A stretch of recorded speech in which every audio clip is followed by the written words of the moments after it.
अस्सलाम वालेकुम dear student. आज हमने 10th क्लास की केमिस्ट्री का चैप्टर नंबर 16 इलेक्ट्रोकेमिस्ट्री का लास्ट लेक्चर नंबर 9 को डिस्कस कर रहे हैं। आज की जो हमारी डिस्कशन है वो है order of reactivity of metal using voltage data. ये उर्दू मीडियम और इंग्लिश मीडियम दोनों के लिए है। इसका क्या मतलब होता है कि मेटल्स का वोल्टेज डाटा की मदद से रिएक्टिविटी के लिहाज से उन्हें तरतीब देना कि कौन ज्यादा रिएक्टिव है और कौन कम रिएक्टिव है।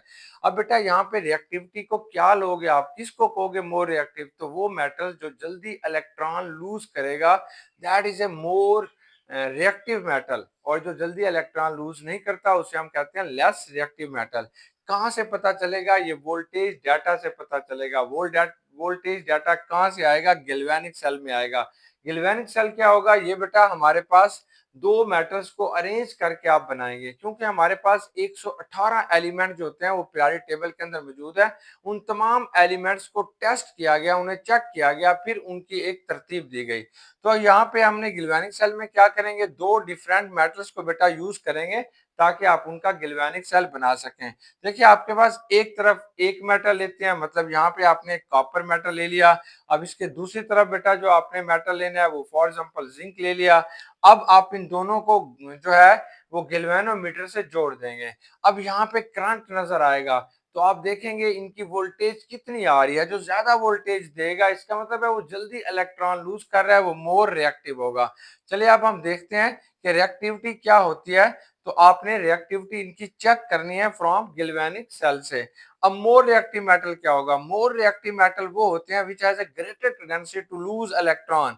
जो जल्दी इलेक्ट्रॉन को लूज करते हैं वो मोर रिएक्टिव होंगे। जो फौरन इलेक्ट्रॉन को बेटा क्या करेंगे? लूज कर देते हैं, वो मोर रिएक्टिव होंगे। दे आर इजीली ऑक्सीडाइज्ड, वो आसानी के साथ ऑक्सीडाइज हो जाते हैं। मतलब यह है कि उनकी जो रिएक्टिविटी होती है वो ऑक्सीडेशन के डायरेक्टली प्रोपोर्शनल है। इजीली ऑक्सीडाइज का मतलब क्या होता है कि वो फौरन इलेक्ट्रॉन लूज करते हैं। जो फौरन इलेक्ट्रॉन लूज करते हैं हम कहते हैं ये इजीली ऑक्सीडाइज हो गए, ये मोर रिएक्टिव हैं।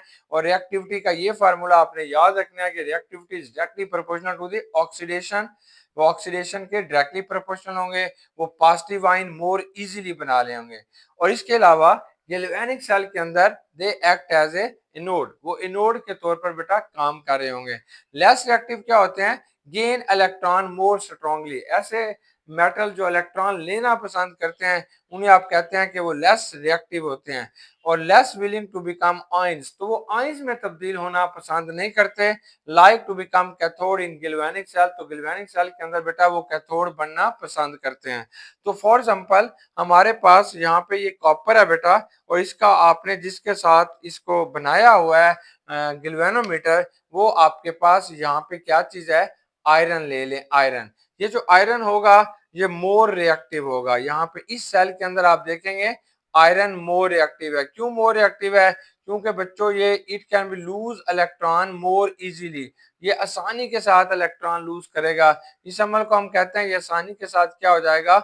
ऑक्सीडाइज हो जाएगा, ऑक्सीडेशन का प्रोसेस शो करेगा। जबकि ये जो कॉपर होगा ये बेटा इलेक्ट्रॉन को कबूल करेगा। मतलब यह है कि ये आपके पास रिड्यूस हो जाएगा, यानी रिडक्शन का प्रोसेस शो करेगा। अब इन दोनों के दरमियान में इसके इलेक्ट्रॉन देने से इसके इलेक्ट्रॉन लेने से, तो ये जो आयरन इलेक्ट्रॉन देगा तो यहाँ पे कोई ना कोई वोल्टेज जनरेट हो जाएगी। तो ये जो वोल्टेज आप इसकी मेजर करेंगे, फिर आपने ऐसे किया, अब आपने आयरन लिया, फिर मैग्नीशियम लिया, फिर जिंक लिया, फिर आपने सोडियम पोटाशियम लिया, तो मुख्तलिफ एलिमेंट को हम यूज करते जाएंगे। और फिर बेटा आपने comparative tendencies of metal to lose electron को आपने कंपेयर करना है। इस बात को देखना है कि कौन सा मेटल जल्दी इलेक्ट्रॉन लूज कर रहा है। जो जल्दी इलेक्ट्रॉन लूज कर रहा है वो मोर रिएक्टिव होगा। तो हायर वोल्टेज, ये आपको वोल्टेज बताएगा। तो हायर वोल्टेज का मतलब होता है कि वो मोर रिएक्टिव है। अब ऐसा मेटल मतलब आयरन और जिंक का आपने कोई मुआवजा करते हैं, तो जिंक जो है उसकी वोल्टेज डाटा ज्यादा है, जबकि आयरन का वोल्टेज डाटा बेटा क्या है? कम है। तो इसलिए इसका मतलब ये होगा कि zinc is a more reactive. Higher voltage का मतलब क्या होगा? बिगर डिफरेंस इन रिएक्टिविटी, कि उनकी रिएक्टिविटी में ज्यादा फर्क आएगा। अब हमने मुख्तलिफ किस्म के सेल बनाते हैं, फिर बेटा उनको आप देखते हैं कि इनकी वोल्टेज क्या होगी। देखिए आपने पहला पहला जो सेल है यहाँ पे कॉपर आप सेम रखते हैं, कॉपर आप फिक्स रखते हैं। तो पहला सेल जो होता है वो हमने मैग्नीशियम और कॉपर के दरमियान में बनाया। मैग्नीशियम और कॉपर के दरमियान में बनाते हैं। इनकी जो वोल्टेज आपके पास आती है, वोल्टेज बराबर है 2.71 वोल्ट पैदा होता है, यहाँ पे जो वोल्टेज आती है। तो बेटा इसके बाद आपने दूसरा सेल जो होता है वो आयरन और कॉपर के दरमियान में बनाते हैं। कॉपर फिक्स रखते हैं, सिर्फ आपने एक मेटल को चेंज कर रहे हैं। तो आपके पास आयरन और कॉपर की जो वोल्टेज आपके पास आती है वो पॉजिटिव 0.78 वोल्ट बनती है। अब हम ऐसे करते हैं कि इस आयरन को चेंज करके इसकी जगह पे आप जिंक ले आते हैं। अब जिंक और कॉपर का आप देखते हैं कि इनमें कौन जल्दी इलेक्ट्रॉन देगा। तो इसमें जो वोल्टेज आपके पास आ रही है किसकी बेटा, जिंक की, तो 1.10 वोल्ट आएगी। अब ये डाटा क्लियर हो गया। ये जब मैग्नीशियम होगा, ये जब इलेक्ट्रॉन लूज करेगा इसकी ताकत सबसे ज्यादा है क्योंकि इसका वोल्टेज डाटा ज्यादा है। फिर बेटा आपके पास जिंक आएगा क्योंकि इसके बाद जिंक ने इलेक्ट्रॉन लूज किए। और सबसे आखिर में कौन आएगा, आयरन आएगा। हमने ये तीन एलिमेंट इसलिए लिए और इनके अंदर कॉपर को सेम रखा, सिर्फ आपने एनोड को चेंज करते गए ताकि इनकी कंपैरेटिव वोल्टेज आपको पता चल सके और फिर आपको पता चल सके कि कौन सा सेल जो होगा उसके अंदर कौन सा मेटल जो होगा वो मोर रिएक्टिव होता है। तो अब इसके बाद जब सारे 118 के 18 एलिमेंट को बेटा गैल्वेनिक सेल बना के उनकी रिएक्टिविटी चेक की गई तो हमारे पास एक सीरीज आती है, इसे हम कहते हैं इलेक्ट्रोकेमिकल सीरीज। अब इलेक्ट्रोकेमिकल सीरीज हमारी बुक के पेज नंबर 43 के ऊपर दी गई है। इसे हमने पहले याद करने का तरीका भी पढ़ लिया था, आज हम फिर इसे दोबारा रिवाइज कर लेते हैं। तो ये पंजाबी के अंदर बेटा ये सीरीज आएगी, थोड़ी सी आपने इसे पढ़ लेनी है। एक लड़का है जिसका नाम काका है, वो अपनी जमीन बेचकर जो है वो जो है उसने अपनी जमीन बेच दी है।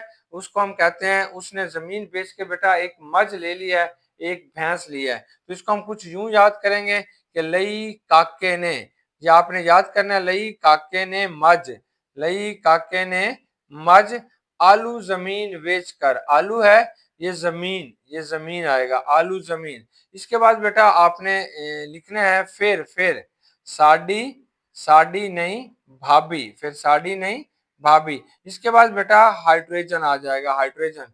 और फिर आपने जो है वो इसको याद करना है, सार सुने क्यों आए आज, सार सुने क्यों आए आज।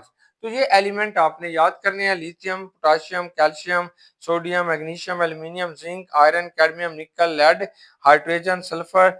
और ये टिन आएगा, कॉपर है, आयोडीन है और सिल्वर होगा। ये सीरीज आपके पास आ जाती है, ये 118 के 18 एलिमेंट आपको मिल जाते हैं। अब बच्चों आपने एक सेल बनाना चाहते हैं तो आप इस सीरीज से देखेंगे कौन आपके पास एनोड होगा, कौन आपके पास कैथोड होगा। बेटा इस सीरीज में जो हायर एलिमेंट होगा वो मोर रिएक्टिव होगा देन लोअर एलिमेंट से। इस तरीके से अगर आप इन दोनों को देखना चाहते हैं, इनका आप सेल बनाते हैं तो इनमें कौन एनोड होगा, जो ऊपर वाला होगा वो मोर रिएक्टिव होगा, वो एनोड होगा। जो नीचे वाला होगा वो लेस रिएक्टिव होगा और वो बेटा क्या होगा, कैथोड होगा। इसी तरीके से इन दो का बनाएंगे, ये एनोड ये कैथोड, फिर बेटा ये एनोड ये कैथोड, ये इस तरतीब के साथ ये हमारे पास क्या होगा, एक सेल बन जाएगा। तो आपने याद रखना है कि ये जो हाइड्रोजन से ऊपर टॉप के ऊपर बेटा जो आपके पास मेटल के एलिमेंट है, मेटल के जो एलिमेंट है टॉप के ऊपर दे आर मोर रिएक्टिव।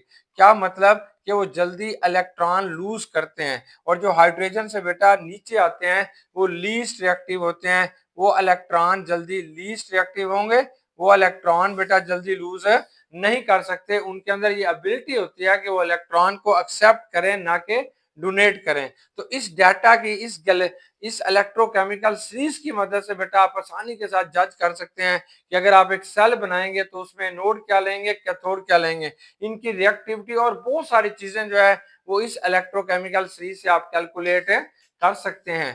तो उम्मीद है कि आज की डिस्कशन आपको समझ आ गई होगी। बेस्ट विशेष बच्चों, गुड लक, अल्लाह हाफिज। स्क्रीनशॉट ले लीजिएगा।